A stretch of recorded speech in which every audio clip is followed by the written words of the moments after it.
আপনি যখন এখানে এসেছেন সেটে আমাদের শো করার জন্য, তখন আপনি আসলে অনেক বলছিলেন যে টায়ার্ড, প্র্যাকটিস করে এসেছেন, মানে এখনও এই বয়সেও ধরেন আপনার লুক দেখেই সবাই বলে দেবে যে এতটা দারুণভাবে আপনি ফিটনেস ধরে রেখেছেন। মানুষ ক্রিস্টিয়ানো রোনালদো, মেসি এদের কথা বলে, মানে ওয়াই নট জিমি ভাই, মানে আপনিও তো আসলে সেই দিক থেকে অনুপ্রেরণা সবার জন্য।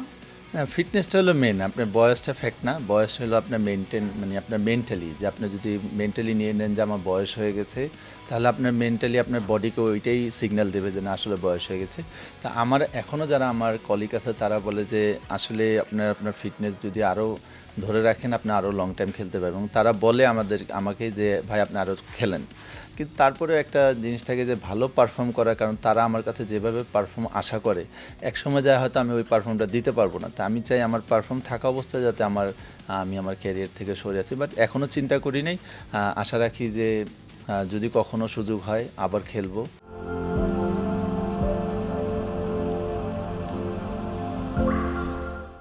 আচ্ছা, বিশ্বকাপের দিকে একটু আসতে চাই এবার।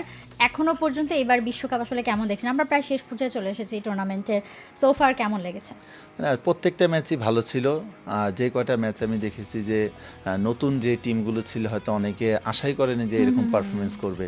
তা তাদের পারফরমেন্সটা যে তারা যেভাবে শো করেছে, নেক্সট ওয়ার্ল্ড কাপ দেখা যাবে যে এই টিমগুলো আমরা যাদেরকে আগের থেকে দেখে আসছি যে Argentina, Brazil, Germany, England, Spain, France, কিন্তু এখন নতুন টিমগুলো কিন্তু তারা বরাবর চলে আসছে। আপনি মরক্কো যদি দেখবেন 2010 সালে তাদের র্যাঙ্কিং ছিল মেবি 74 বা 84, এখন তারা কিন্তু 6 র্যাঙ্কিংয়ের মধ্যে আছে।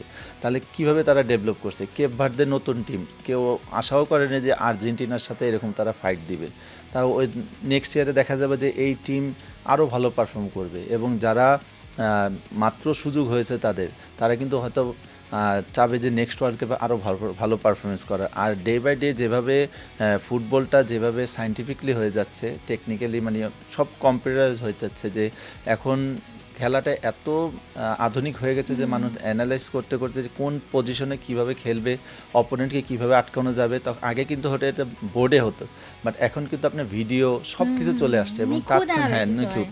আর খেলা চলাকালীনই দেখা যায় আমাদের হকিতেও যে আপনি উপর থেকে ভিডিও অ্যানালাইজ করে একটা ভিডিও চলে আসছে, ফটো চলে আসতেছে যে কীভাবে অ্যাটাক হচ্ছে, কীভাবে ডিফেন্স করা যায়, এটা কিন্তু ফুটবলে হচ্ছে।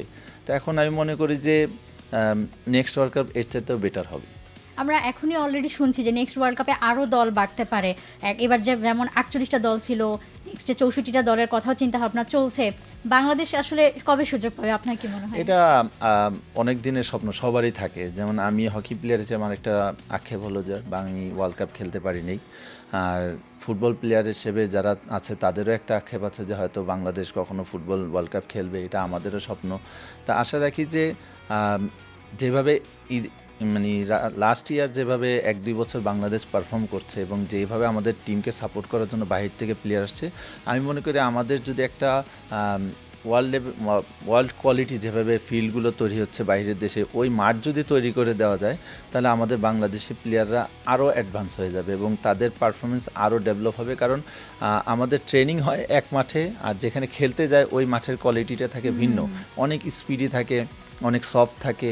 মানে ফুটবল প্লেয়ারদের কাছে আমি শুনেছি যে মাঠের কোয়ালিটির জন্য অনেক সময় তারা পারফর্ম করতে পারে না, আর অন্যান্য টিম তারা খেলেই ওই ট্রেনিংই করে ওই মাঠে, যে তারা অভ্যস্ত থাকে, যে কারণে তাদের পারফরমেন্সটা আরও ডে বাই ডে ইমপ্রুভ করে। হ্যাঁ, নর্মালি কোনটা বেশি ফলো করা হয়, ক্রিকেট না ফুটবল? ফুটবলই দেখি বেশি। ফুটবলই দেখেন বেশি। ক্লাব ফুটবলের পছন্দের দল? ক্লাব ফুটবলে রিয়াল মাদ্রিদ, যেহেতু আমার পছন্দের প্লেয়ার ওই টিমে খেলে, এজন্য। For more updates, subscribe to our YouTube channel and click on the bell icon. Follow us on Facebook and Instagram.